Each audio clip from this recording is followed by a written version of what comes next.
Thank you for your Son, the Lord Jesus Christ, who died for us.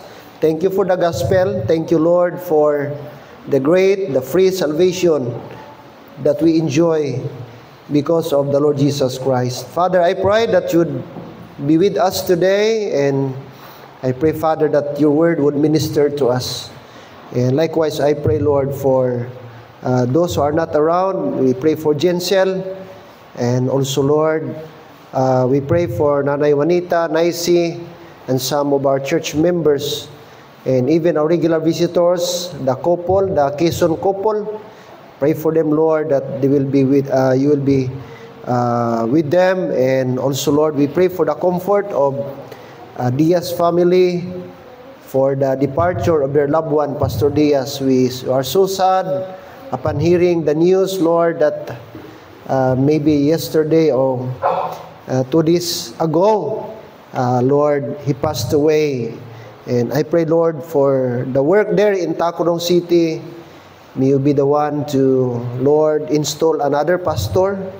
That is for your choice, dear God. And we pray again for the bereaved family, for comfort and, Lord, strength emotionally, dear God, as their pastor, for the passing of their pastor. Be with us, dear God. Bless your word this morning. This I pray in Jesus' name. Amen. Thank you and good morning. Okay, we have a sunny, rainy and cold Sunday morning. It's completely opposite sa kahapon. Napakainit kahapon. But now, nung na-notice ko, mga around 4 o'clock, alas 5, masyadong gloomy, rainy ang ating morning. However, salamat po that we are here this morning. And by the way, during the time na nag-announce si Brother Edwin, some of our young people nag-sign na namatay na talaga si Pastor Ed Diaz. Kailan ba, Ma'am Rachel? Kagabi lang. 11. No? Na-ICU siya, nakita ko sa sa post, gilagyan ng tubo yung kanyang ilong. No, tapos and iba na talagang hitsura niya, and I said to myself, parang di na talaga magtagal ito. Kaya for so many years, nag-undergo po siya ng dialysis. I think for almost 10 years na. So, mahaba-haba na rin yung pag-dialysis niya. Niya. Kaya, ingat tayo. Meron kasi siyang rheuma or arthritis. Tapos ang ginawa niya, banata na niya ng antibiotic, mga Askelon, mga kung ano pa, pain reliever, kay masakit ang tuhod para lang makatayo, makapreach. For so many years, na-notice niya, nag-collapse na pala ang 2 kidney niya. So pag collapse ng 2 kidney niya, walang ibang opsyon kundi i-dialysis. So of course, ang dialysis is talagang temporary lang talaga yan. No? Kaya please pray for the Diaz family at ang New Isabela Baptist Church, no, na nawala ng pastor. Let's pray for them and hopefully makabisit tayo one of these days. Now, before our preaching, I would like to ask one of our young lady who is just recently baptized. Since wala man ito, I think last Sunday. So may I call kay Scarlett? Okay, kay Scarlett, please come. Okay. Atin itong ibigay para kumpleto na. Baka laruan ito ng mga bata. Salamat, nandito siya this morning. Okay, dito, Scar. Liberty Bible Baptist Church, Purok Silangan, Barangay Santo Niño, Coronadal City. Certificate of Baptism. This certifies that in obedience to the command and imitation of the example of our Lord Jesus Christ, Scarlett Daffodil Bakongko Hueli was buried with him in baptism and was raised like him to live a new life on the 12th day of June 2025 at Liberty Bible Baptist Church, Coronadal City, Philippines. Signed, Pastor Leonard Dolay. Congratulations kay Scarlett. Amen. Please pray kay Scarlett na sana one of these days makahanap ng trabaho and ang kanyang life gamitin ni Lord sa kanyang family, kanyang mga kapatid. Si Papa niya matagal nang di naka-visit. So please pray for her. This year lang po siya nag-graduate. I-pray natin na sana bigyan siya ni Lord ng trabaho para makatulong sa kanyang family, of course sa kanyang bagong church. No? So pray niyo po ang kanyang spiritual growth. Amen? Ang spiritual growth po ni Scarlett, mag-grow pa siya spiritually, maging consistent. Sana kung walang conflict every Sunday. So, i-keep mo yan, Scarlett. Tapos, ano po yan, water-based. Hindi po siya inkjet. So, pwede siyang mag-blot kung mabasa. So, ingatan niyo po yan. Ma-remind po kayo na one day, you became officially part of this local church, Liberty Bible Baptist Church. So, mag-pray tayo sandali before si Pastor mag-preach. Let's have our prayer. Please close your eyes. Gracious and great God, Father, we thank you for the opportunity to minister to this young lady. Thank you, dear God, for the Palmaria family na kung saan sila po yung naging instrument na makavisit dito si Scarlett. Salamat sa friendship ni Lord Axel at ni Scarlett, Lord, na until nung mga college days nila, mula nung maliit pa sila, nadala niya, Lord, na-build up ang kanilang friendship until such time na invite dito sa church. I pray, dear God, na mag-grow si Scarlett in your knowledge, dear God, in your word. And I pray as pastor of this local church, help me to be an instrument to shepherd this sheep that you have entrusted to me. Lord, help me to feed this young lady na mag-grow siya spiritually. Strengthen siya, Lord. Make her life a blessing. Make her life a light. Make her life a testimony, Lord, sa kanyang family, sa kanyang loved ones, immediate family and relatives, and sa kanyang community. And I pray, Lord, also that, Lord, makahanap siya ng work, makatulong siya sa kanyang family, and of course, dito sa church. Bless her life, Lord. Strength niya and good health. And thank you, and I pray also for these members na, Lord, sana maging testimony, maging blessing sila sa mga newly baptized. Tulungan niyo po sila, Lord, na i-restore, i-revive, i-assist ang mga bagong kapatiran, Lord, na dinagdag niyo po sa aming lokal na iglesia. Maraming salamat for this opportunity, dear God, na ma-present namin itong certificate of baptism. And all glory, honor, adoration, we give it back to you, Father, in Christ's name. Amen and amen. Congrats, Scarlett. Once again, a round of applause, please. Salamat kay Scarlett. Mga kapatid. Okay? So this time, meron pa sana tayong i-cater. However, our time is limited, mga kapatid. Maybe mamayang hapon na lang, Jack, no? Meron tayong i-dedicate na motorcycle unit. Mamayang hapon na lang siguro. Okay? So this time, 1 Peter chapter 5, everybody standing, would you please be willing and be kind to share your Bible for those who have not their Bibles, please. Chapter 5. Okay? 1 Peter chapter 5. Sa ating mga Bibles, let's open the inspired Word of God. Okay, the King James Bible. I hope your Bible is King James. Amen? Alright, otherwise, mahirap tayong magkaintindihan. Okay? Chapter number 5.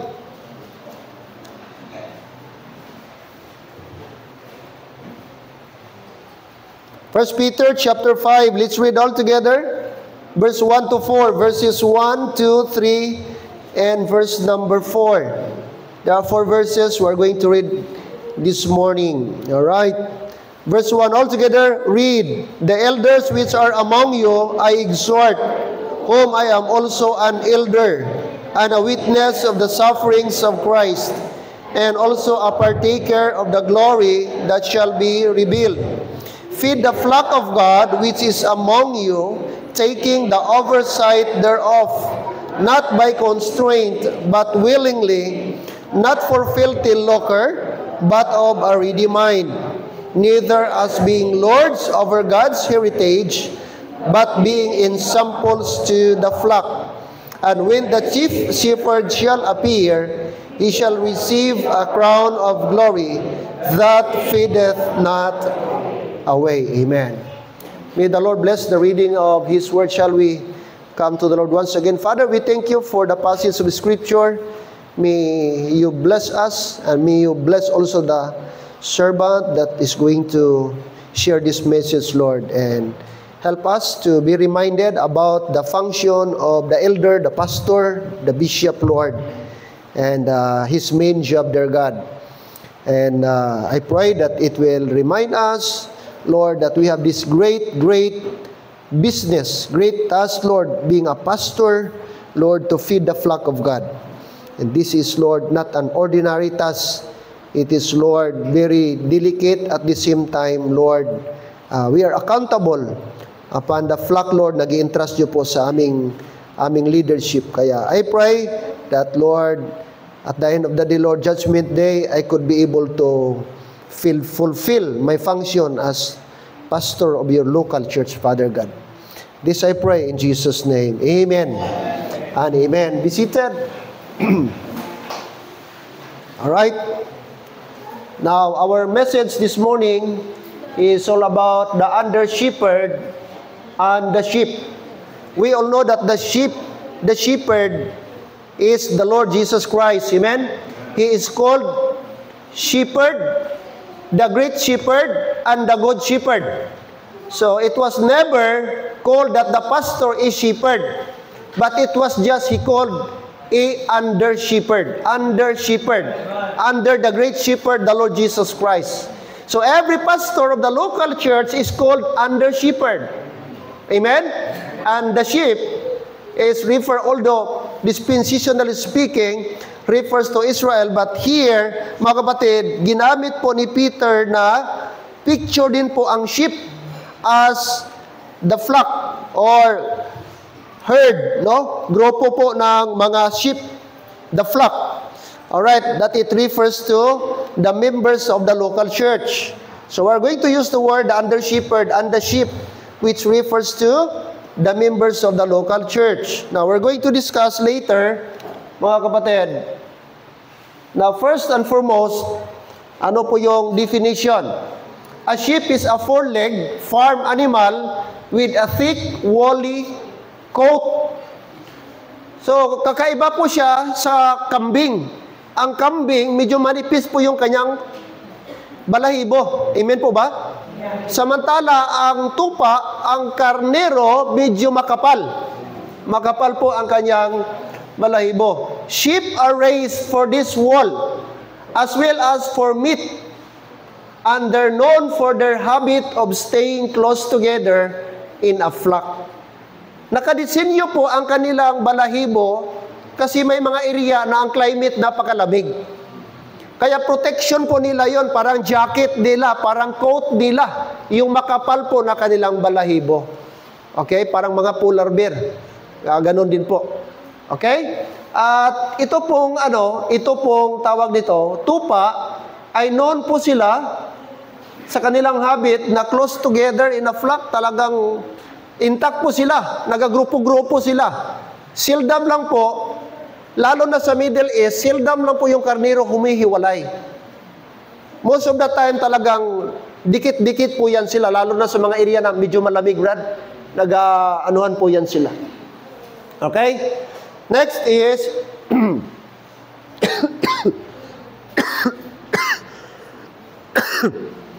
pray niyo po ako kay ginaubo ako.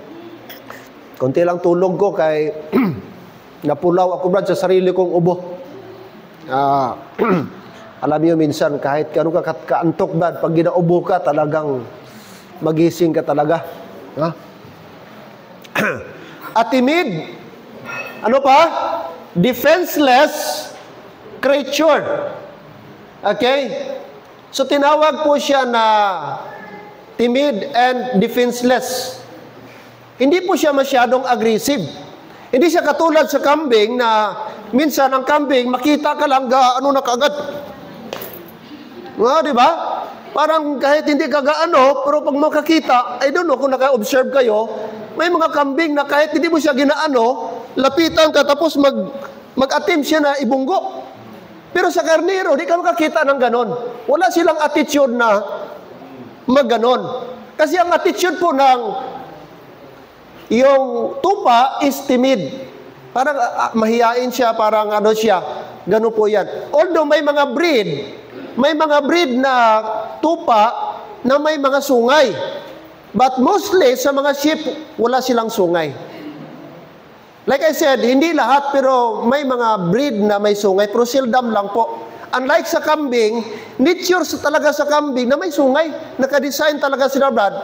Yung maliit pa lang minsan, meron na silang, alright? A timid, docile person especially. One easily influenced or lead. Ang kaibahan din po sa sheep ay malin siya, mag-guide siya, matrain siya. Unlike sa kambing, Brad, medyo mahirap i-train. Although may mga tao din, Brad, nakita ko sa social media na ang dami niyang kambing. Tapos tinatawag niya lang, pagtawag niya, lahat na kaagad, sasabay sa kanya.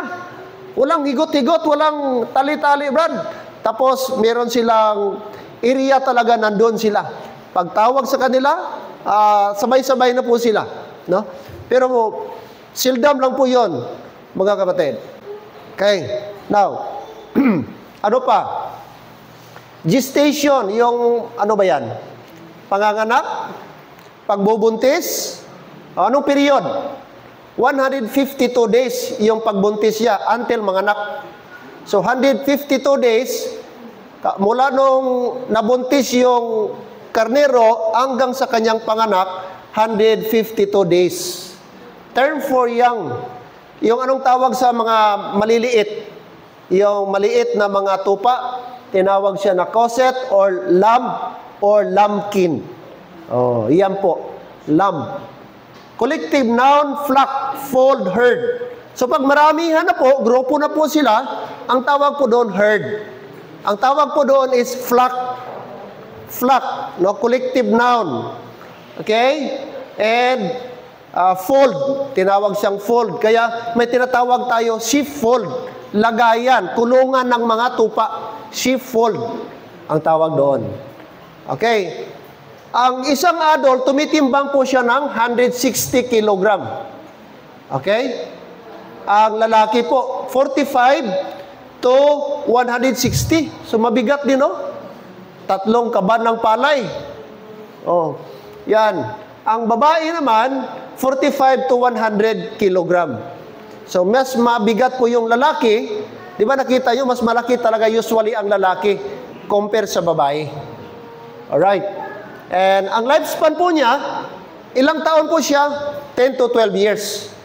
Ang lifespan. So maximum, nabubuhay po ang kambing. By nature lang, natural na buhay niya is 12 years. Aabot siya ng 12 years maximum. And yan po mga kapatid, ang kanyang scientific name is Ovis aris. Okay. Alright, I hope meron tayong konting idea about sa tupa. Amen? Alright. Okay? So, napaka-cute, Brad, no? Ako, never pa talaga ako nakatouch ng real ba? Nakakita lang ako. Pero yung nahipo mo, Brad, nahawakan mo, never pa ako, I don't know sa inyo. Okay?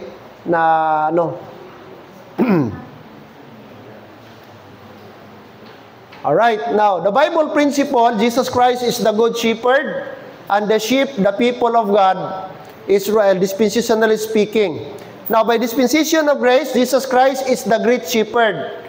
Then the pastor, elder, bishop, synonymous po yan. Pwede mong gamitin yung tatlo. Kahit mamili lang. Ang pastor is the same sa elder. Ang elder, the same lang yan sa bishop. Ang bishop, equivalent sa elder. Ang elder, equivalent sa pastor. Okay? So, pwede magamit. Pwedeng tawagin nyo si pastor elder. Pero, of course, ang ating nakasanayan ba, pastor na talaga. And then, di din tayo gumagamit ng bishop kasi pag sinabi kasing bishop, parang may hierarchy. Parang ang tawag sa'yo, mas superior ka, tapos merong subordinate dito. Oh, so, may bad connotation pag bishop. Kaya, ang pinakadabis ginagamit natin, pastor. Sa ating panahon ngayon. Pero pwedeng magamit yan, walang problema. Pwedeng i-address ang pastor na elder, pwedeng i-address ang pastor bishop, kasi ang requirement sa pastor, chapter 3 Timothy, a bishop then. Later on, mga kapatid, which refers to the pastor, the man of God. Now, next, Okay, first of all, let's go to the responsibility of a pastor. Okay, look at verse number, mga kapatid? Look at, okay, sa our text. Tingnan nyo po, chapter 5, verse 1. The elders which are among you, I exhort, who am also an elder. Sabi ni Peter, tinawag din siya na elder, and witness of the sufferings of Christ, and also a partaker of the glory that shall be revealed. Verse 2, feed the flock of God which is among you, taking the oversight thereof, not by constraint, but willingly, not for filthy lucre, but of a ready mind.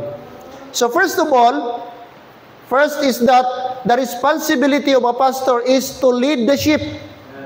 Amen? The pastor, the bishop or elder, is the one who is going to lead the sheep.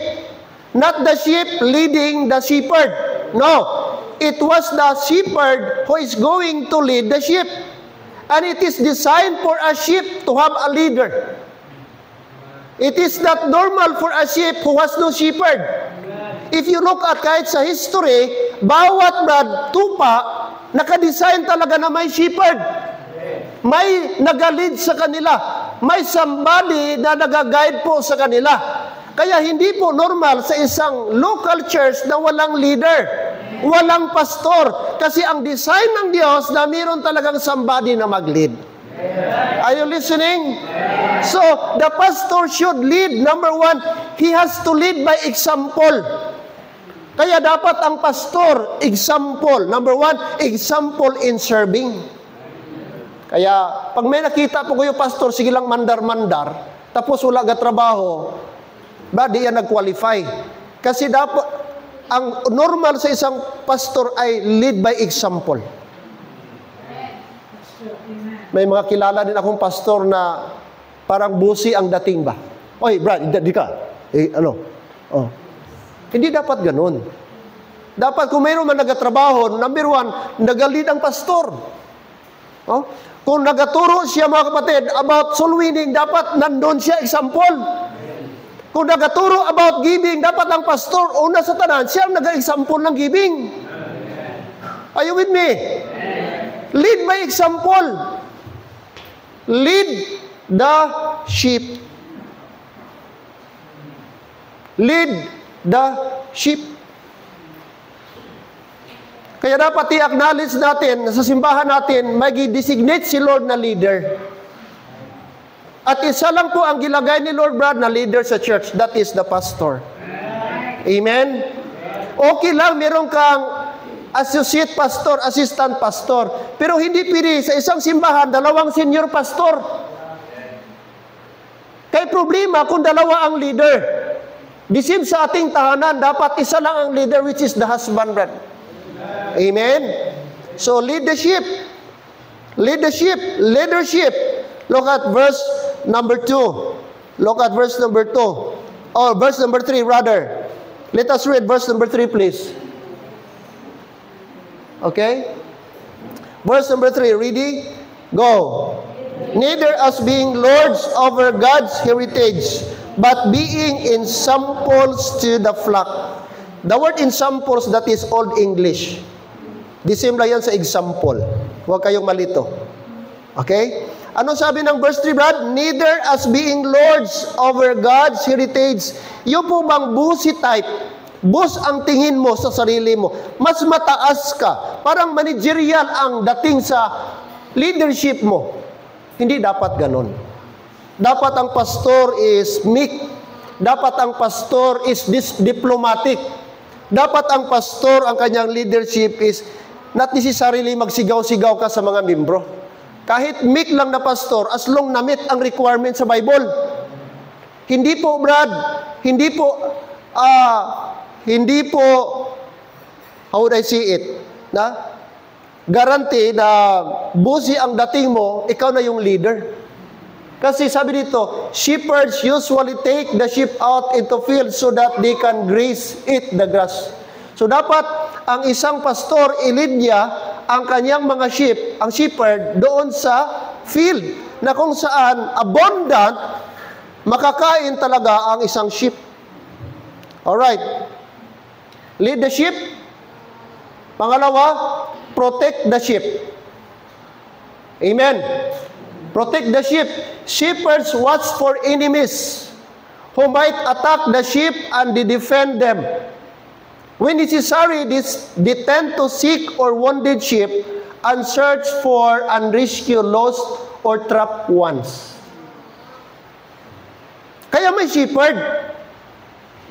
Importante may shepherd para kung may mga predator gusto mag-atake, kakain, doon sa mga sheep, may protector. May mag-defend the shepherd. The same sa church. Kailangan may pastor, Brad, para proteksyonan kayo. I-defend kayo. Alright? Okay? May mga predator, Brad. Kaya kailangan doon proteksyonan. So, kailangan ang isang pastor, marunong siyang mag-protect. Proteksyonan niya sa mga false teaching ang kanyang sheep. No? Bantayan niya na hindi ma-infiltrate ng kalaban. Hindi maka-infiltrate ang mga maling aral. Ma-maintain kung anong dapat, mga kapatid. Kaya yung isang pastor o isang shepherd, see to it, mga kapatid, na yung dadalhan niya ng mga sheep niya ay safe na kainin ng mga shepherd. Ng mga sheep. Ikaw, Brad, may kalabaw ka. Tapos, hindi ka nag-double check sa area. Meron pala nag-spray doon ng herbicide. Tapos, gilagay mo yung kambing doon. Mo doon yung kalabaw mo o baka mo. Diba? So, nagtaka ka na lang. Uy, anong nangyari? Parang iba ang naramdaman ng aking Kasi iba na pala, mga kapatid. Kaya, dapat i-protect natin. Proteksyonan ang pastor. Ang pastor, brad, na responsible, ang pastor na normal, ay hindi siya maka-afford na basta-basta niya lang pabayaan ang kanyang sheep. Because one day, he is accountable sa Panginoon. Amen? Hebrews 13. Hebrews 13:7. Sabi ng Bible.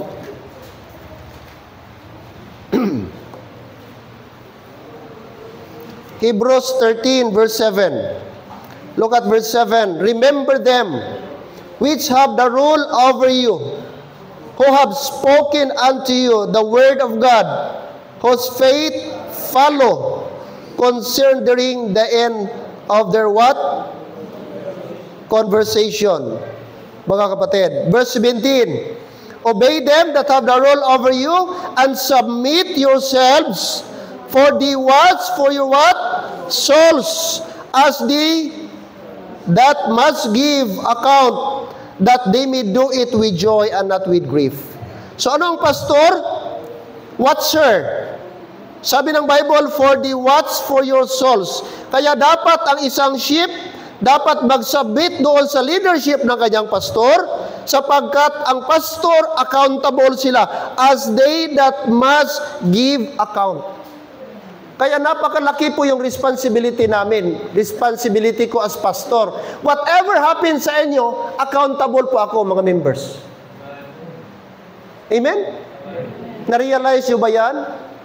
Kaya bakit kayo hanapin ni pastor kung wala kayo pag Sunday? Bakit kayo gina-text? Bakit kayo gina-chat? Dapat di kayo makulit at di kayo makulitan. Dapat di kayo ma-offend. Instead, nagpasalamat kayo kay ginakumusta kayo ng pastor. Saan kayo? Bakit di kayo naka-attend? Bakit di ka nakabalik? Brad, saan ka? Sis, saan ka nung Wednesday? Ang matinong tatay, hahanapin ang anak. Maliban lang sa mga hindi normal na tatay na walang pakialam. Pero sa normal na tatay, Brad, hanap at hanapin mo talaga yung anak mo. Anak, saan ka? Gabi na, saan ka ba?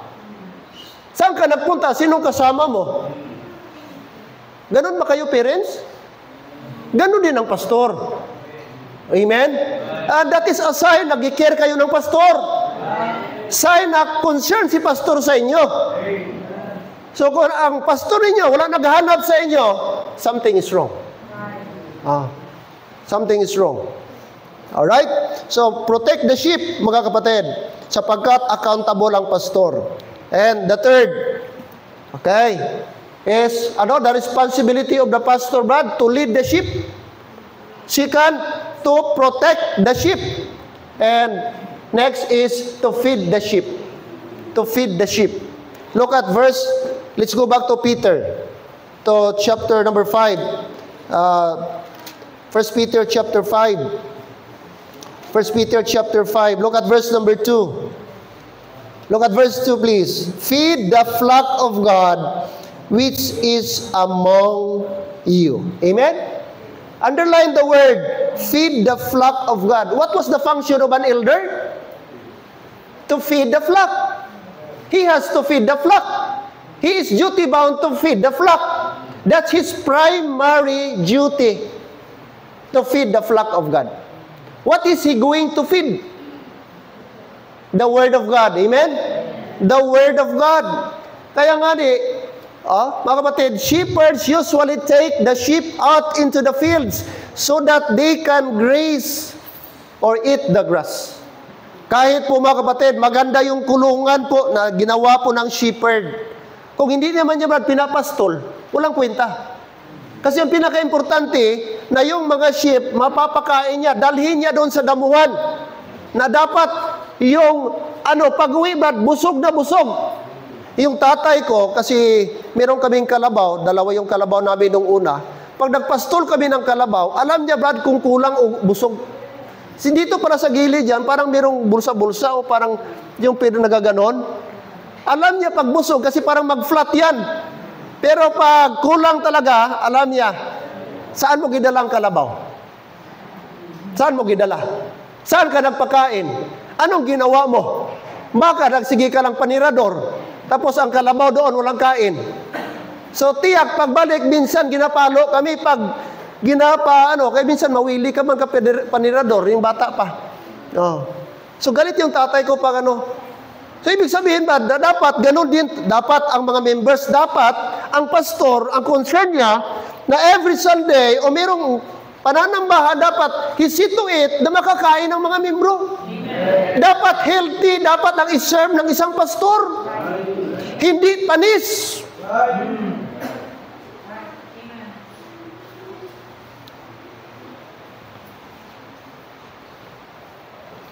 Ako, Brad,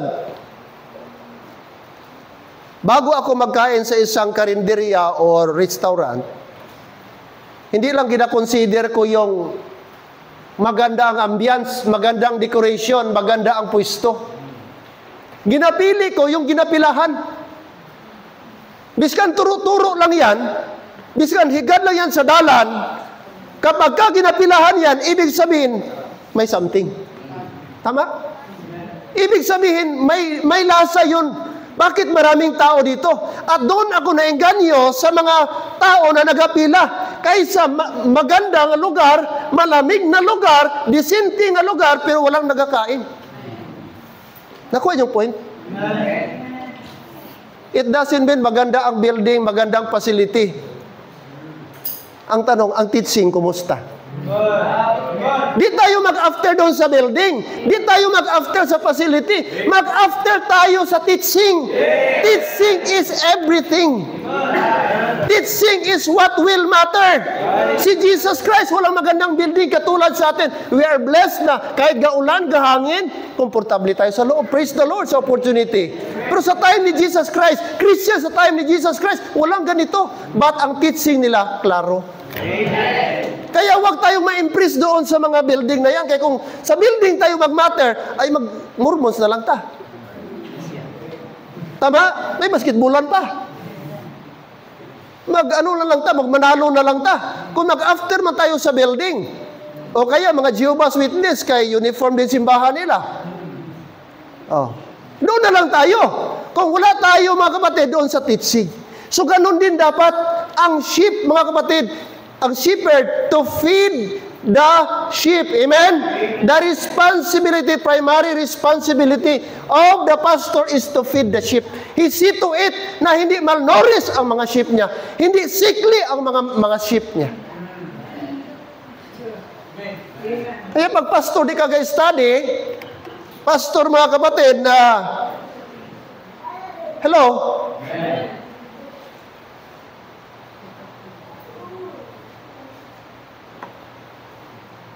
Now, paano mo ma-feed ang sheep kung meron kang other activity? Amen. Kaya dapat ang pastor hindi dapat mag-enter sa politics. Amen? I do not know sa inyo kung agree kayo o disagree. But I don't agree sa mga pastors na mag-enter sa politics. That is my conviction. I'm against pastors who enter politics. You have the highest position gilagay ni Lord. Andyan na yung position, andyan yung power, andyan yung privilege, gilagay ka. Bakit mo ipagpalit, mga kapatid, sa politisyan o pagiging politisyan? You know what? Kung magpastor ka at the same time politician, don't you know that you will never become effective? Of the two. Hindi ka pwedeng effective na pastor, hindi ka pwedeng effective na politician. You cannot serve two masters. That is very clear. Masacrifice talaga dalawa. Nakuha nyo? Busy na gani ang pastor. Bakit mag-intra ka pa? You have your own family. You have your church. You have the members, mga kapatid, na dapat doon ka mag-focus. Tapos intrahan mo pa ka politics. May mga prinsipyo ng pastor na, mga pastors, para influensyahan natin, para ma-influence natin sila. Sino pala mag-influence sa kanila? Kung hindi tayo magpasok. Kaya dapat, papasok tayo doon, magpunta tayo doon para i-influence natin sila. Are you sure? Do you think na maka-influence ka talaga by being one of them? Na sige, sakyan natin na principle. I-allow natin na principle na papasok ka sa kanila, you will become one of them in order ma-influence mo sila. Oh, sige. Kining mga palahubog. Paano natin influence ang mga palahubog? So, dapat ano ran? Dapat magpalahubog ka man. Dapat mag-inom-inom ka man. Kung ganun na prinsipyo na you have to be one of them in order na ma-influence mo sila. Oh. Do you think that is right, Brad? Na prinsipyo na dapat isa ka sa ila para i-influence mo sila. Mag-politician ko, magkagawad ko in order i-influence na kung sila. O, para i-influence ko ang NPA, anong gawin ko? Amen? Nakuha niyong prinsipyo? Mga kapatid, malabo. That is not the way na dapat nato ni-influence. We have the Word of God. Dapat yun ang gawin natin. Hindi na kailangan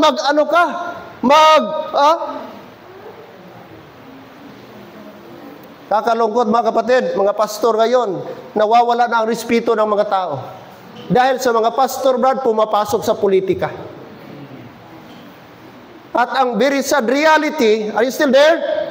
Ay dumadami ang nahihikayat. Maraming naiinganyo. Okay, I allow. Pero pastor, you should resign from your pastorate. Amen? Mag-resign ka, hindi pwedeng pastor ka at the same time. Gaturo tayo ng church and state, separation of church and state, and yet, dalawa ka. Wala tayong kaibahan sa iba. Hello, amen? Kaya nga tinawag mga kapatid, ang Bible, ang Word of God, tinawag siyang meat, tinawag siyang bread, tinawag siyang honey. Kay Brad, food siya, pagkain siya. So the shepherd, Brad, ano ang kanyang responsibility? To feed the sheep. To feed the sheep. That's why, I hope and pray, sabi ko, Lord, sana, hindi ako guilty nito. I hope na ang mga members, ma-feed sila. Amen? Every Sunday, ma-feed sila. Na kahit pag-uwi man lang nila, may na-learn sila. Sa preaching, may masabi sila. Pag nagtanong yung husband nyo, yung family mo, ikaw nagsimba, anong sinabi ng pastor niyo doon? Anong preaching daw? I hope may masagot ka. Kasi may narinig ka, may naituro sa iyo, somehow ang pastor na natutunan mo. Ikaw din na member, makinig ka rin during simba. Hindi ka maglagi salita kasi kahit anong turo ni pastor, anong preach si pastor, kung ikaw mismo hindi nakikinig, walang kwenta ang preaching. Kaya hindi lahat na panahon, isisi mo kay pastor ang growth mo. Ikaw din at ang pastor magtulungan. Kasi kahit dalhin ni pastor ang shepherd doon sa maraming damo, matatabang damo, kung ayaw naman kumain, tamad naman kumain yung sheep, alangan imu-mu itong... Buksan mo yung bunganga ng tupa ba, tapos ipanguya mo sa kanya. Pwede ba yung ganon? Hindi. Dapat kumpulso, voluntary kumain ng... May preaching, ayaw mo pakinggan. Ang preaching maganda, ayaw mo tanggapin. Anong magawa ng pastor? Tapos sisihin mo, di ako nag-grow, wala ako natutunan. Tanungin mo sarili mo. Amen po ba? So dapat dalawa po yan. The shepherd and the sheep. Amen. Responsibility. Tatlo, lead the sheep, protect the sheep, and feed the sheep. Jeremiah 3:15. Very familiar? O ano? Buksan natin, Jeremiah 3:15. Jeremiah chapter number 3. Jeremiah chapter number 3. Jeremiah 3, verse number 15. Let's read, please. Read. And I will give you pastors according to mine heart, which shall feed you with knowledge and understanding. Anong i-feed yung pastor? Knowledge and understanding. Take note, who gave the pastor? It is the Lord. Sinabi niya sa time ni Jeremiah, and I will give you pastors according to mine heart, which shall feed you with knowledge. Okay, so primary duty of the pastor is to feed with knowledge and understanding. Kaya ang mga membro, gamatter din yan mga kapatid. Kung anong turo ng pastor, ganun din ang member. Kung ang pastor, lagi lang Christian living, although maganda ang Christian living, Brad. Pero kung wala kang doctrine tinuturo, wala. Amen? Hindi pwedeng Christian living lang, ganito tayo mamuhay, ganito tayo mamuhay. Dapat balance by doctrinal. Bakit alam mo? Ano kang katayuan mo? Ano ka ngayon? Bakit ka na-justify? Bakit reconciled ka na? Ano ang nag-propitiate sa atin? Bakit tayo na-justify? What is the effect of the blood of Christ? Amen? At least sa mga basic natin na teachings, alam mo sumagot mga kapatid. Amen? Yes, mga kapatid, to feed the flock of God. To feed the flock of God. Yun ang trabaho ng pastor. Napaka-busy po ang pastor. Napaka-highest ang calling ng pastor. Kaya no need na, mga kapatid. No need ka na. Minsan, pag magpolitika ka ba, mas kilala ka pa, mas known ka pa na politician kumpara sa pastor. And do you think, dalawa mga kapatid, pag ang pastor nag-politician, number one, makompromise. Di pwedeng walang compromise. Number two, mga kapatid, pwedeng masira ang kanyang family. That's why na, hindi na lang, kahit puro president pa, the fact mga kapatid, ang pastor. Kaya ako, saludo ako sa mga pastor na focus sa kanilang pagiging pastor. No? Faithful sa kanilang calling. No, never sila nag-enter sa mga anumang bagay na ma-divert sila. Okay? Wag na. Okay. Number 2. Okay, the responsibility of a pastor. It's my prayer na sana somehow ma-feed man lang kayo at na-feed ko kayo. Amen? Mga kapatid. Alright. Number 2, tatlo lang po ito. Number 2, the requirements of a pastor. Merong requirements. Amen? Kung mag-apply ka ngayon, may mga criteria na dapat ma-meet bago ka matanggap. Ang pastor, mayroon ding broad criteria. May requirements. Number 1, personal requirement. Titus 1 Timothy chapter number 3. Let's proceed there. At least, balance mga kapatid. Ay minsan, may mga pastor din sasabihin, i-pray yung pastor nyo, ganito ang pastor nyo, suportahan yung pastor nyo. Pero ang pastor, wala din gaturo, anong responsibilidad niya sa membro? Lagi lang niyang banat sa pulpit, ganito gawin nyo sa pastor, ganito gawin nyo sa... Tama po yan, pero dapat ang pastor, i-inform mo rin ang mga member, anong responsibilidad mo sa kanila. Para hindi maging bias, hindi ka one-sided. Pero bibihira lang pastor, magwali about pagiging pastor. Sildam lang ang pastor, ga-preach about pagiging pastor. Anong requirement ng pastor? Okay, let's go to 1 Timothy chapter number 3. 1 Timothy chapter number 3. Apostle Paul says, verse number 1, chapter number 3, verse 1, this is a true saying, if a man desire the office of a bishop or pastorate, ano dapat siya? He shall desireth or he desireth a good work. So tinawag po ang pagiging pastor, ang pagsuko ng buhay sa pagiging pastor, tinawag pong good work. Amen? Hindi po ang pagiging politician, hindi ang pagiging engineer, hindi ang pagiging lawyer. But sinabi ng Bible, the office of the bishop, he desireth a good work. That is enough na dapat panghawakan ng pastor. He is in a good work. Verse number 2, a bishop then, first requirement, be blameless. Amen? Blameless. Ano po yan?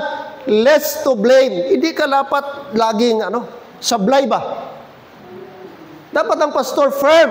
Dapat ang pastor ang kanyang testimony. Less to blame. Personal requirement. So ang pastor, kapag ka hindi blameless ang pastor, hindi po sinless. Wala pong sinless. Tama? But blameless. Blameless dapat ang pastor. So kapag ka ang isang magpastor ay hindi po blameless o ang kanyang testimony ay hindi po good, mga kapatid, mahirap po. Sapagkat personal requirement, the pastor must be blameless. Number 2, family requirement. Family requirement, not only personal requirement, but family requirement. Look at verse number 2 again. A bishop then must be blameless. All right. Let's go to verse number 4. Let's jump to verse 4. One that ruleth well his own house.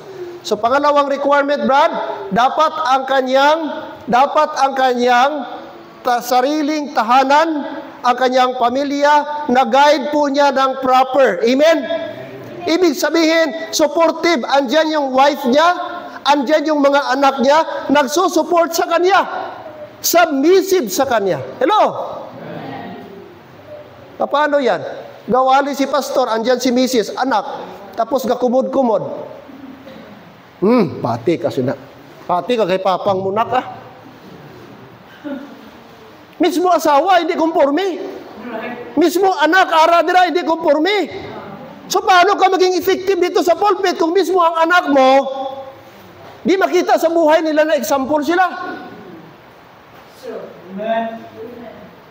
Merong isang simbahan, gawali ang pastor, sinanay kag bata, yung babae, kapang hinguto. Kadamo, lusa sa imunak ah. Hindi ka manggalagaw-lagaw, sige ka abi pa init. Kaya paano na lang na?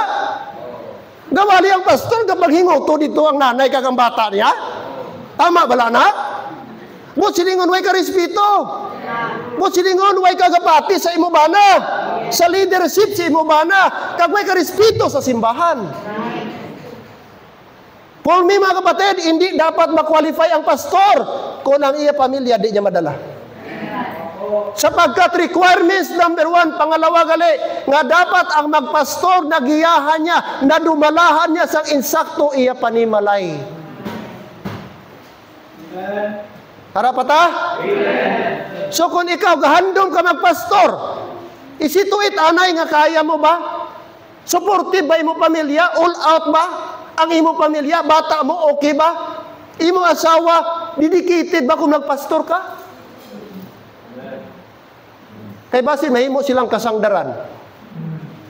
Imbis brad mabless ang katawhan, mahimo sila stumbling block sa ibang mga katawhan, sa mga membro. Tara pa ta? Real talk ni. Para kay pastor ni. Kaya kung si Ma'am Vic di mag-support sa akon, magsige kumod-kumod, siya pa pastoron ko dire. Sugod mo? O di ka kumporme? O sige, ikaw magpastor. O sige da. Ako naman dito mamati. Pero salamat ko kay Ma'am Vic. Amen? Salamat ko sa iya heart na all out gid siya. Thank God for more than 20 years. 2004 mi gid kasal. Karon 2025, 21 years na mi. Ako 2003 ko nag-start pa sa Tampakan. Mga kapatid, and until now by the grace of God. Oh, kabalo siya sa nature. Sinabi ko, pastor ko, di ka matingala nga maging busy ko. Dapat kabalo ka, pastor na ko. Kaya before ta nagkilalahay, pastor na ko. So dapat alam mo ang nature sa pagiging pastor. Ang pastor parang din politician. Oh, public ta, public eye ta. Daw hulog ta, public figure, brad. So under scrutiny ta. Oh, handa ka ba na maging pastor's wife? Dapat ang pastor's wife, dapat emotionally strong din. Kaya di mo na malikawan, may magbas. Oh, may mga... Hello, nakuha nyo? Husband. Oh? Anong sabi ng Bible ba? Verse 2. Verse 2. A bishop then must be blameless, the husband of one wife. The husband of one wife. Ano dapat ang pastor? He must be male. Amen? Number 1, dapat lalaki. Kaya kung ang imo simbahan, yung simbahan mo ngayon, pastura, umalis ka na, sapagkat hindi yan para sa Panginoon. Kasi ang gidesign ng Panginoon, lalaki ang magpastor sa simbahan. O hindi sa sinabi, wife of a husband, husband of one wife. That means lalaki ang gi-allow ni Lord, gi-designate ni Lord, gi-install ni Lord na pastor, lalaki. At hindi lang basta lalaki, pure lalaki. Kaya meron na rin kapastor ngayon mga kapatid na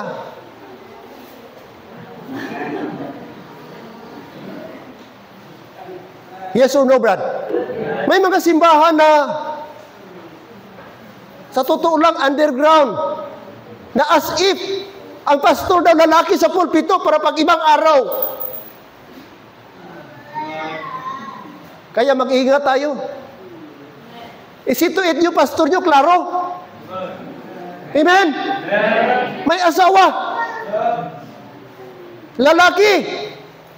Male. Oh, i-stress ko pa mga kapatid. Not only lalaki, may asawa, kaya dapat ang pastor, ang real na pastor, dapat may asawa. Amen? Husband eh. Kaya many times na sinabihan ko, Pastor Asriel, please lang, mag-asawa ka na. Kung gusto mong effective sa ministry mo, mag-asawa ka. Gusto mo maging safe ka sa ministry, mag-asawa ka na. Kasi biblical requirement, dapat may asawa, hindi single. Dangerous ang pagiging single sa ministry.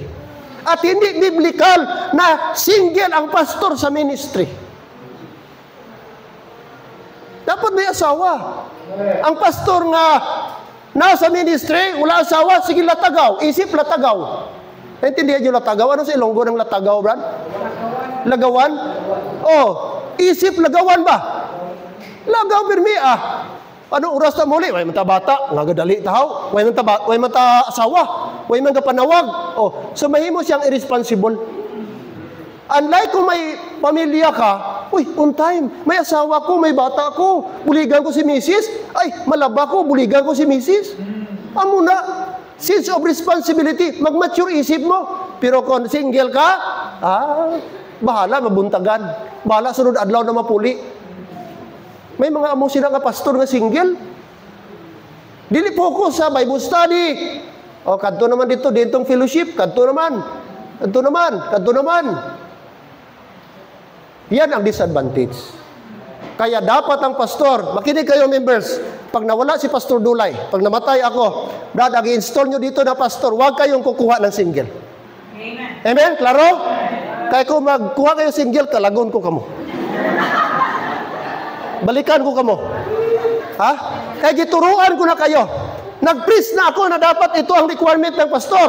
Tapos hindi nyo sinunod, kasalanan nyo sa Panginoon. Gibayulit nyo, hindi si pastor ang principle sa Bible. Kay Bible ito mga kapatid, hindi akin itong sarili. Amen? Husband of one wife, lalaki. Tapos, hindi lang po husband, married. Tapos, hindi din siya divorce. Divorce pala, babae ito. Ito, babae. Divorce lang yan. Divorce. So, dapat ang pastor, magpastor, hindi divorce. Hindi ba yung divorce? Wala mang divorce sa atin.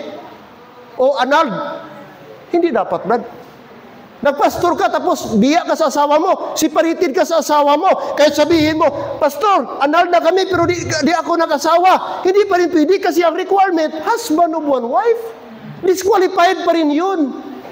Kaya ang requirement dapat, may wife siya kasama sa ministry. Nakuha nyo? Hindi pwede, Brad, ang annulled. Hindi pwede ang divorce na magpastor. Husband. Now, paano ka mag-counsel sa married? Example, single. Paano mo i-cater ang marital problem? Kung si Mr. at Mrs. may problema, marital problem, paano mo i-counsel? Paano ka makarelate? Pwede siguro mag-counsel ka based doon sa mga ibang tao, based sa libro, based sa Word of God lang, but personal experience, wala ka masabi. Pareho lang yan. Pare, nagkasal. Anong i-counsel mo? Anong i-sabihin mo about marriage? Ang nagkasal, wala dili man married. Hindi naka-experience ng pagiging tatay, pagiging husband. Hindi siya effective. Ganon din ang pastor. Kaya dapat, may asawa talaga ang pastor para makakunig siya sa mga tao. Lalo na sa marital problem. Kung may problema si Mrs. di pastor. Si pastor naman sa husband, siya naman mag-counsel one-on-one. Si Mrs. naman doon sa asawa, tama? Kaya yun ang advantage pag may asawa ang pastor. Safe ang pastor mag-visit kahit saan, kasama ang Mrs. niya. Walang mali siya. Kung soltero ang pastor, tapos gwapa pa itong bisitahan. Siling itong tatay, ito, very good kasi mo ba? Ano to, yung mga pastor kay Gilbala o bata ko? Ano ni Bible study o bata ko? Ano ni siya? Soul winning? Heart winning? Sino ang ginawin mo? Heart o ang kalag? Both, pastor. Both, sir. Harap ka tayo, man? And then, his family is submissive and role model. Verse number 4, sabi niya, tingnan niyo po, verse 4 and 5. Verse 4 and 5, one that ruleth well his own house, having his children, take note this word, having his children in subjection with all gravity. Nagapaubos, nagapaidalog, nagasubmitar iya kabataan sa iya leadership. Verse number 5, tingnan niyo po, for if a man or pastor know not how to rule his own house, how shall he take care of the church of God?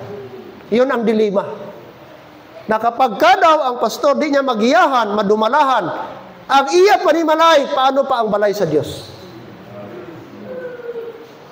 So, first requirement, dapat ang family niya. May requirement, family requirement, Brad. So, huwag ka nang mangarap na pastor, kung ang anak mo mismo, asawa mo, Brad, hindi sold out. At hindi supportive sa ministry, huwag ka nang mangarap magpastor. Kasi requirement, number 1, and number 2, is that they must be submissive, mga kapatid. No? Submissive po, doon po sa, leadership ng kanilang tatay. Alright. Ano pa? Ating makita, mga kapatid. Okay?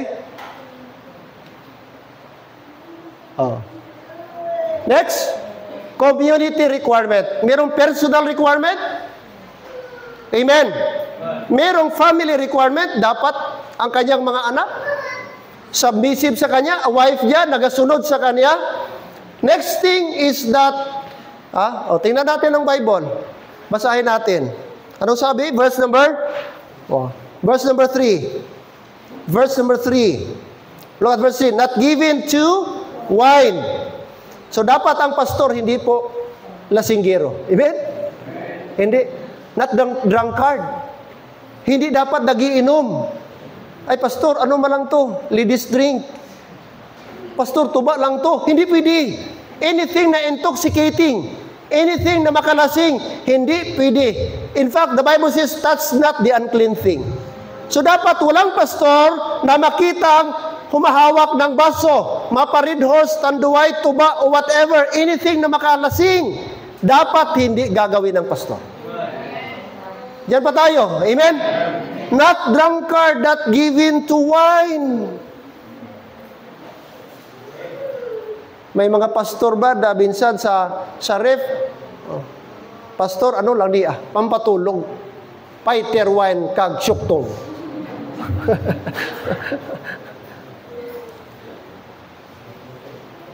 Next, not greedy of filthy lucre. Not greedy. Dapat ang pastor hindi mukhang pera.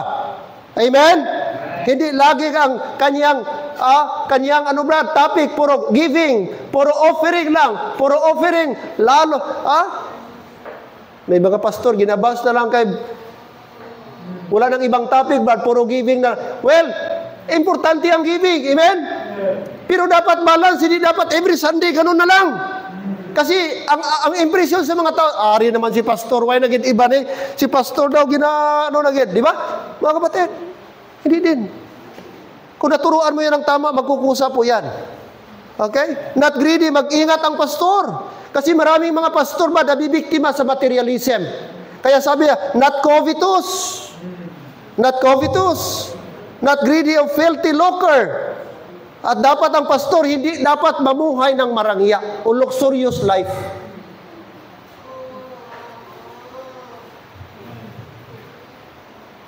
Not striker. Not brawler. Anong brawler, Brad? Rumble ba? Garayot. Garayot. Dapat ang pastor, dapat hindi physical ang pastor. Hindi dapat ang pastor impatient na gamay ng birahan kaagad. Bumbahan na kaagad. Si pastor, buligin nyo pastor nyo. Dito nakakita sa rayot si pastor. Gawada nyo to sa presinto, pastor nyo. Para dito, gibit-bit ka pulis, ka patrol. Ay, abaw. Wala may membro yan, magpalapit ko may iwaragwag na. Panawagan. Membro ni pastor diri nga kwan. May rayot diri. Imbis si pastor magtambag. Siya na. So dapat ganon. Kaya ang pastor impatient, wag ka na magpastor. Kasi dapat ang pastor mahaba ang pasensya. Not greedy of filthy lucre. Ano pa ba? Hospitable. And then, ano pa?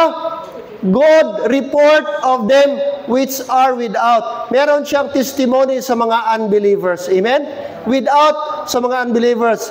Whether believer, ito sa believer, at ito naman sa unbeliever. Dapat by community requirement. Kaya, di ba Brad? Ma-apply ka motor, si ayon ka. Dapat ang pastor, ganun din. Kaya, ang mag-apply ng pastor, pagiging pastor, it doesn't mean na graduate ka sa Bible school, automatic pastor ka na. Pili ka na mag-pastor, hindi. Dapat ma-meet anay ito na requirement. Personal requirement, family requirement, kag community requirement. Dapat dadaan ka muna. Kaya ito si Alden, sabi ko, di ka pwede magwa kung may kasawa. Kung magpastor ka, mag-asawa, anay. Sige, pastor, buwas. Nga ha, may prospect ka na? Ngita na prospect. Alright? So, dapat mga kapatid, si Pastor Asriel, kasi Brad, gano'n na siya. Di na natin maano yun, kaya before natin gi-adapt, soltero na yan, so wala tayong magawa. Kaya si Pastor Noel, salamat kay may asawa na. Pastor Aldrich, may asawa na. Si Pastor Glenn dati sa Bario City, may asawa na. Kaya ang problema ko ngayon, si Pastor Asriel lang. Kaya ipag-pray natin na sana. Kaya may girlfriend dati. Tapos nagbulagay daw na dudla. Sabi ko, babae lang madudla. Oh, why na siya until now? Sabi ko, di pwede. Kapastor ka, why problema, why ko pakialam sa imo. Bahit maglaon ka, kundi ka pastor. Pero pastor ka man. Ara man sa Bible. Kaya dapat ka mag-comply. Amen? Andiyan sa Bible. Alright. Without, mga kapatid. Without. Andiyan pa tayo? Meron pong requirement ang pagiging pastor, mga kapatid. At gusto ko ito, mga kapatid, singit po, mga kapatid. Okay, pastor. Diyan ba tayo? How about pastor sa mga pastor nakakommit adultery? Is it allowed pa nga magpastor sila? For me, Brad, no. Forfeited na ang pastor nakakommit adultery. Pwede sila sa ibang bagay. Pwede sila sa ibang bagay, but never sa pastorate. Kasi Brad, na-forfeit na. Nawala na. Secret, mga kapatid, ang responsibility ng pastor. Secret po yan. So kung nakakommit ka, mga kapatid, yes, pwede kang patawarin ng church, pwede ka sa ibang ministry, but never sa pagkapastor. Never sa pagkapastor. Pwede ka Sunday school teacher, song leader, maybe. Pwede ka, kung gusto mo magpagamit sa Panginoon, but never sa pagiging pastor. Once nakakommit ka ng adultery sa marriage life. Sadly ngayon, acceptable na. Ang pastor, wala gani nang ayo patawad sa church, wala gani nag-confront sa church, wala gani nag-confess sa church. Harap-harapan, alam positive na mayroong ginagawa, may affair ang pastor, kamimbro pa, tapos nagpastor gyapon. Anong klaseng simbahan yan? The same, ang mga membro gitolerate ang sala. At wala ng holiness ang simbahan na yan. Wala ng testimony ang simbahan pag ganong klase. Brad, sagrado ang church. Holy ito na posisyon. Holy na posisyon. Kaya i-pray nyo ako, mapastor ninyo. Amen? Kaya di tayo exempted. Sino ako masabi na ang nangyari sa iba, hindi mangyari sa akin? Walang guarantee. It's only by the grace of God. Kaya tulungan nyo lagi. I-pray yung pastor nyo. Hamak-apan yung pastor nyo. Tama? Kaya hindi kami, tawag doon, immune. Hindi kami immune. But silingon, hindi ba dutlan ba? Oh. Kaya kung may nakita si pastor ninyo, nakita nyo kay pastor, hindi na tama. Uy, pastor, gapri ako sa iyo, pastor. Sana, pastor, mag-ingat ka, pastor. Mahal ka namin, pastor. Ayaw ka namin, pastor, na mahulog, pastor. Ayaw namin, pastor, masira ka, pastor. Mahal ka namin, pastor. Dapat gano'n, di masama, di ako ma-offend. That means, concern kayo sa pastor nyo. Pero kung alam ninyong hindi na tama, wala kayong pakialam, kasalanan nyo yan. Kaya wala kayong ginawa ng mga membro. Amen? At kung mawala man ako, makinig kayo, kung mawala man ako, anytime, di natin masabi. Ha? Makinig kayo, ang ipapalit nyo sa akin, dapat ma-qualify sa requirement. Huwag kayo basta-basta lang na, ay pastor, graduate sa prominent na Bible College o Bible School, pastor, mataas na ang kanyang experience sa pagpastor, ganito, magaling na preacher, magaling magsalita. Hindi yan, mga kapatid, secondary lang yan. It's good, pero number one, ma-meet ang requirements. Klaro? Ba't mabuti ng buhay pa ako ba? Nag-istoryahan na ita, members? Di ba yan yung masabi na, oy, next year, buhay pa ni si pastor ta. Lantawang takurang, way na pastor nila. Patay na. O ngayon, tanong ngayon, sinong prospect nyo ngayon?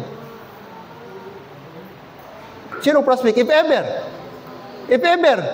nga, dapat may ara na mo, sige lang, mitingan tayo na sunod para... klaro, di ba? Di ba yung mga ginikanan, yung last will of testament, buhay pa dapat na nila nga, anak, ang karabaw, imo to anak. Anak, katong dito to, itong kalubihan to, anak, imo to. Oh, klaro ba? Para wala away. Oh, ganun din dapat sa simbahan. Amen? Diba sinulat na ko, pangguyudo nyo na yung mga, kundi hindi yung mga gamit na ton. Ha? Mahuya ka mo. Ang gamit sa simbahan, gamit sa simbahan. Biskan hindi na ako ang pastor, Dre, di ka mo manghilabot. Kay may ibutang yapon ang Ginoo, Dre. Higit sa lahat, dapat ang ipapalit nyo sa akin, dapat arde. Hindi pwede na babalik tayo doon sa tradisyon. Alam na natin ang truth. Amen? Yan, hospitable. And God report. God report, mga kapatid. Okay? So, lapit na tayo matapos. Alright? The requirements of a pastor, merong personal requirement ba? Merong tinatawag family requirement. Merong tinatawag community requirement. So, kung meron man kayong ipapalit dito, tanungin nyo muna, kumusta nitong background nito? Mag-background check kayo. Kung ang taong ito, okay ba magpastor? Okay? Okay ba ang kanyang testimony? Alright. Alright, okay? And then, third and last. Amen. Lagay nyo na, isuot nyo ng mga sapatos niyo at sandal. Kay, last na po ito. Alright. The reward of a pastor. May reward din ang pastor. Balik tayo doon sa 1 Peter, chapter number 5. 1 Peter, chapter number 5. 1 Peter, chapter number 5. Okay, sa ating text kanina. Alright? Verse number 4. Let's read all together. Ready? Read. And when the chief shepherd shall appear, he shall receive a crown of glory that fadeth not away. So, merong reward. Gi-prepare ang Lord. Sino yung chief shepherd? Si Jesus Christ. Sabi niya, and when the chief shepherd shall appear, ye shall, that is ye shall receive a crown of glory that fadeth not away. Mga kapatid, itong na-reward na ito, itong crown of glory is only intended and only for the pastor. Hindi ito pwede may four kinds of crown na gi-prepare si Lord sa mga Christian. But itong crown of glory, hindi ito pwedeng kunin at ibigay sa mga member lang. Sapagkat ang crown of glory, gi-preserve lang yan sa mga pastor. Hindi basta pastor, yung mga pastor na faithful, yung mga pastor na talagang kanilang pagpapastor, seryoso sila sa pagiging pastor nila. Hello, yan pa kayo? The crown of glory. Kaya yun ang aming pasalamatan sa Panginoon na sana ma-qualify tayo, maka-avail tayo itong crown of glory. Kaya ang pastor dapat magtino, dapat magseryoso ang pastor. Okay? Mag-focus ang pastor. There will be a crown of glory. Kaya, special, na feel ng Panginoong Diyos, nakita ni Lord, na hindi po basta-basta ang buhay ng pastor. Amen? Nagsuko ng buhay. Siguro kayo, nagbigay kayo, may gidonate kayo, nag-offering kayo. Pero pastor at ang kanyang asawa, buhay binigay. Si Mambik, pwedeng magtrabaho yan. Pwedeng mag-abroad si Mambik. Maraming opportunity, pwedeng mag-abroad si Mambik. Don't you know, architect na in demand? Maraming business nga offer kay Mambik, may Canada pa, na pwede siya magtrabaho doon. Nag-exam siya, nakapasa, pwede siya makapunta sa Canada. May opportunity. Wala pang COVID, mga kapatid, bago pa kami sa ministry. Maraming gusto tumulong, gusto magpunta sa Mambik, sa Middle East, kay, para sa mag-design, mga kapatid. Ay, kaya kung nag-abroad lang na si Mambik ba, siguro pa, nami gabay-balay na mong karon. Pero wala. Nakatrabaho siya Chokim, nakatrabaho siya sa Muti, nakatrabaho siya sa, mga kapatid, Home Solutions. May mga hardware dyan na gitrabaho ni Mambik. Naging consultant siya sa Home Solutions, yung mga product. Yan, pero gi-give up. Sabi ko, pangit, mag-concentrate ka. That time, wala pa kaming anak. Sabi ko, wag ka na. Focus tayo, di tayo pagutuman ni Lord. And salamat, survive. God is good, mga kapatid. Pero gi-give up niya ang kanyang profession. Ako, bisan amo lang ni itsura ko ba, madawat ba siguro ko ahinti? Amen, Brad Juben?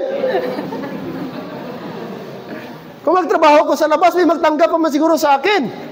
Mga kapatid, pero gikalimutan ko yung mga pangarap ko, desire ko sa buhay para magpastor. Sinunod ang panawagan ng Panginoon.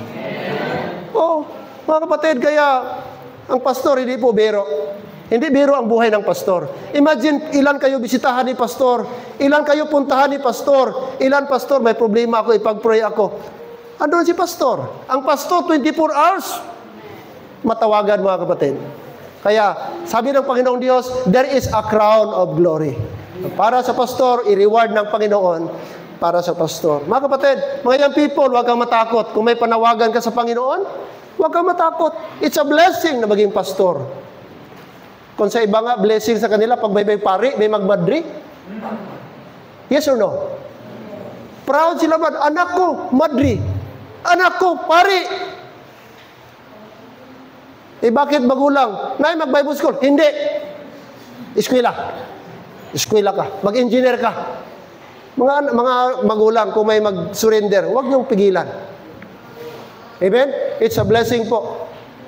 Pero ito, hindi ito pa-impress. Hindi din ito sunod-sunuran. Hindi ito gaya-gaya. Make sure may panawagan ka sa Panginoon. Kasi kung emotion mo lang, di ka magtagal sa ministry. Mga kapatid, kung wala kang calling, di ka mag-stay sa ministry. Kaya dapat may calling, mga kapatid, na maka-endure ka sa ministry. I hope and pray, mga kapatid, na remind tayo. Amen?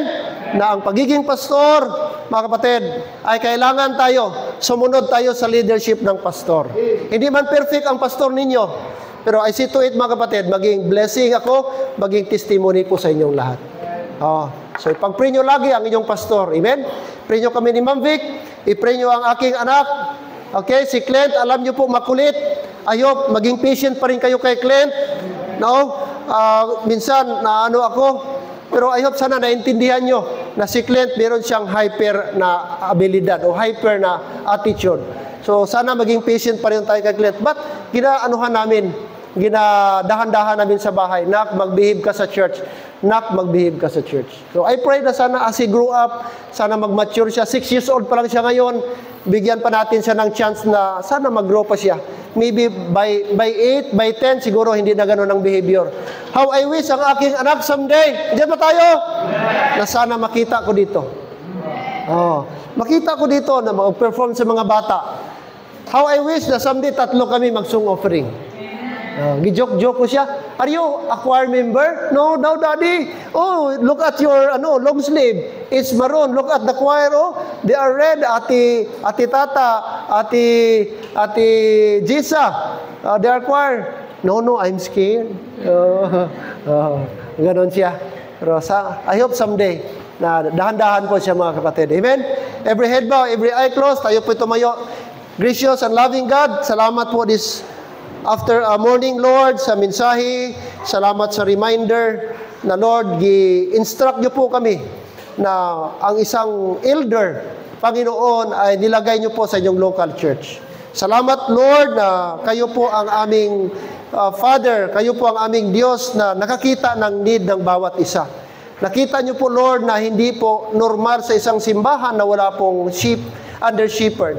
That's why I pray, dear God, na as local pastor dito po sa lokal ng Marbel, na Lord, sana magampanan ko pa ang aking tungkulin. Makita mismo, Lord, itong mga criteria na ito. Makita mismo sa buhay ko. Hindi lang sa preaching, kundi mismo, Lord, sa life ko. So help me, Lord. Please preserve my life, preserve me, preserve my marriage life with my wife. Lord, as husband, as father, help me, Lord, na maging good example sa mga members. Not by preaching, but by personal life, Panginoon.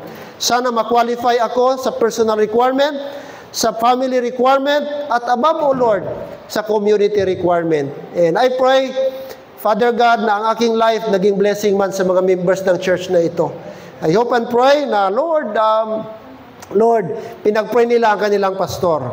And Lord, i-reciprocate nila, Lord, ang labor ng kanilang pastor. May I may not be a perfect pastor, may mga lapses man siguro ako, paminsan-minsan, but I see to it, Lord, na makorek namin ang dapat i-correct. And preserve me again, dear God, I'm not immune, Lord, sa mga temptation, may mga bagay-bagay, Lord, na ang kaaway gustong gawin. That's why, Lord, please help me, na hindi sana mangyari ang nangyari sa ibang mga pastor. Lord, tulungan niyo po ako. Magtulungan po kaming lahat kasama ang mga member ng church. Ayaw namin, Lord, masira ang gawain dito sa Marbel.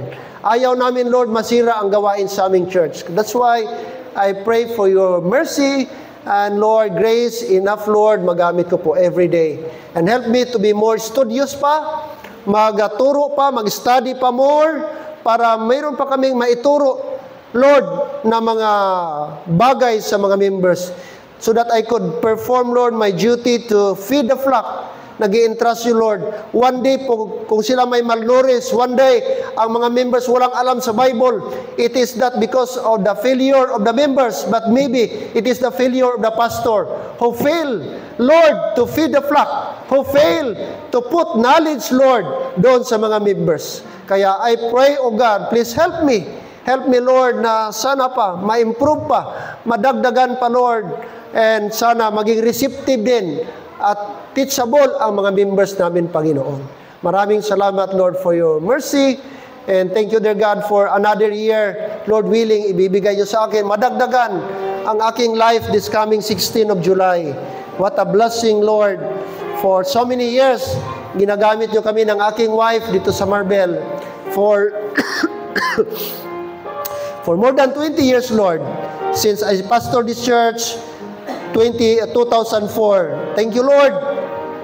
It's only by your grace na narating namin ang tagal sa ministry na ito. Look forward, Panginoon, na kung di pa kayo magbalik, sana patuloy pa, Lord, gamitin nyo kami at aking misis dito po sa lokal po ng Marbel.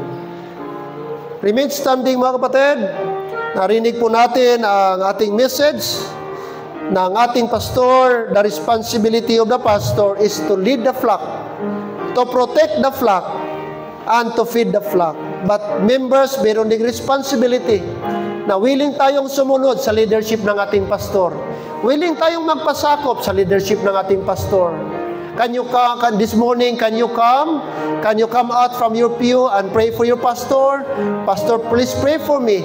Na, Pastor, I could continue to follow the leadership of my pastor. I will pray for my pastor. I will submit to the leadership of my pastor. Pastor, please pray for me. Can you come? Amen? Mga kapatid, it's better na ngayon natin ipag-pray. Tomorrow is never promised to us. We can pray. Please pray for me as your pastor. Please pray for my wife, Ma'am Vic.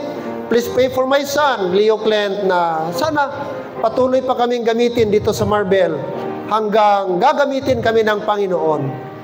Di namin alam kung hanggang kailan kami sa Marbel. Maybe one day, dalhin kami sa ibang lugar na kung saan doon naman kami mag-ministry.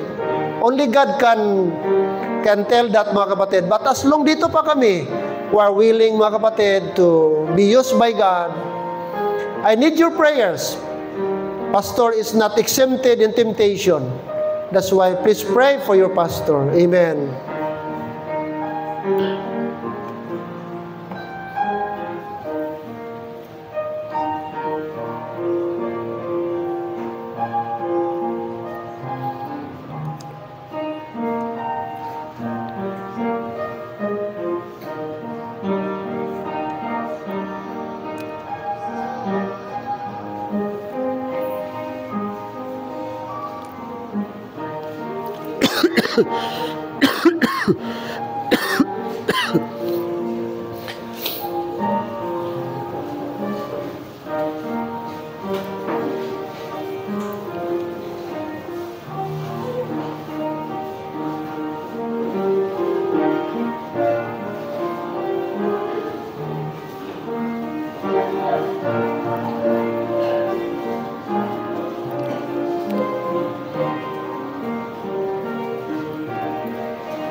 Ama naming Diyos, Panginoon, maraming salamat po sa inyong biyaya sa aming buhay na gi-allow niyo po kami, Panginoon, marimay ngayong pong umaga.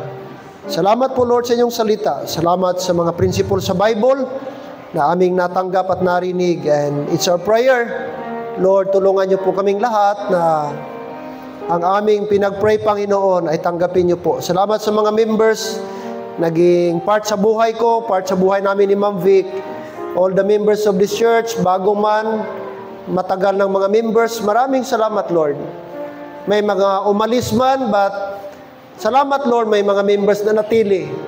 They love the truth, at they remain loyal and faithful to you, Panginoon. And I pray for them na sana, Panginoon, by your grace, mag-grow pa ang aming church, especially sa mga newly baptized, mag-grow pa sila. And I pray, dear Father, that I could continue to shepherd them, Lord, and teach them and strengthen them, and they will grow spiritually. Thank you for married ladies, naging part sa ministry ko. Lord, dito sa church, salamat sa mga tatay, mga young people, and everything, Lord. Thank you so much. And it's such a blessing, Lord, to be a pastor of this local church. Thank you so much, and thank you for everything. This morning, Lord, we give you back the honor, the glory, and the adoration that, Lord, you gave to us. This I pray in Christ's name. Amen and amen.